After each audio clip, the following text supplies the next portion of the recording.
वे शरणं गुरुवे शरणं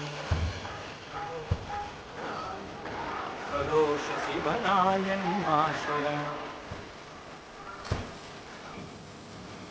वे शरणं गुरुवे शरणं करोषि बनायन्मा शरणं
सबसे पहले इच्छा होती है उस परम स्थान के दर्शन की जहां भगवान शिव ध्यान में स्थित है। कैलाश पर्वत उनका परम आसन। ये कोई साधारण पर्वत नहीं बल्कि भगवान शिव का साक्षात रूप है।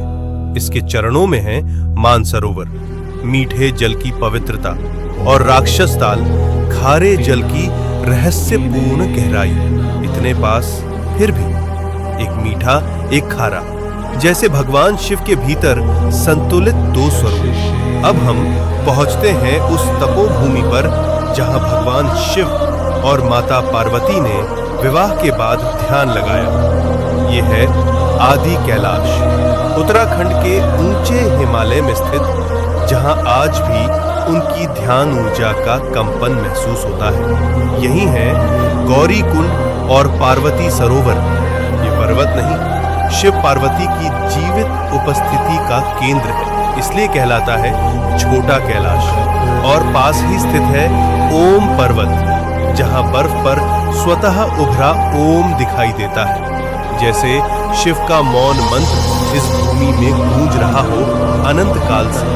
अब हम बढ़ते हैं हिमाचल की उस रहस्यमयी चोटी की ओर, जहां विराजमान है स्वयं भगवान शिव, जिसे कहा जाता है मणि महेश कैलाश। इस पर्वत की चोटी से दिखाई देती है एक दिव्य मणि। मान्यता है जब भगवान शिव प्रसन्न होते हैं तो ये मणि दिव्य तेज प्रकट करती है, जो भक्तों के जीवन में भर देती है एक दिव्य प्रकाश। इसके चरणों में स्थित है पवित्र मणि महेश झील, जहां हजारों श्रद्धालु हर वर्ष स्नान करते हैं और भगवान शिव का आशीर्वाद प्राप्त करते हैं।